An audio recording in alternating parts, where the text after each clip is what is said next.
तेज हवा चल रही थी। दरवाजा धड़ाम से खुला। सास जमीन पर बैठी कांप रही थी। तो मैंने पाप कर दिया, बहुत बड़ा पाप। माँ जी क्या हुआ? जिसे मैंने भिखारी समझकर अपमान करके भगाया वो भगवान थे।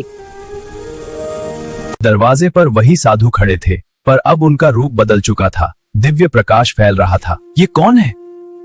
भगवान ने स्वयं प्रकट होकर कहा। सास डर के मारे गिर पड़ी।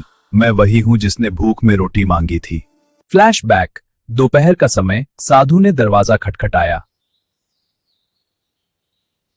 काम नहीं करना, भीख मांगने चले आते हो। और दरवाजा बंद, लेकिन बहू ने चुपके से पानी दिया था। वापस वर्तमान। अपमान सह लिया, पर तुम्हारे घर की परीक्षा बाकी थी। अचानक बर्तन गिरने लगे, पंखा रुक गया, घर अंधेरे में डूब गया। मां की वजह से ये सब। भगवान ने कहा, जिस घर में दया नहीं वहां सुख नहीं। सांस बेहोश हो गई, सांसें धीमी पड़ने लगी।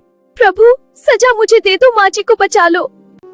भगवान मुस्कुराए और कहा कि तूने दूसरों का दर्द अपना माना, इसीलिए तेरा घर बच जाएगा। सांस की सांसें सामान्य हो गईं, घर में फिर से रोशनी फैल गई। टूटा सामान अपने आप ठीक हो गया। मुझे माफ कर दो प्रभु, मैंने इंसान को इंसान नहीं समझा। मैं हर रोज तुम्हारे घर आता हूँ, कभी भूखे के रूप में, कभी जरूरतमंद के रूप में। मतलब हम रोज आपको ठुकराते रहे? आज समझी, भगवान मंदिर में नहीं भूखे के रूप में आते हैं। जिसने भूखे को खिलाया उसने मुझे खिलाया।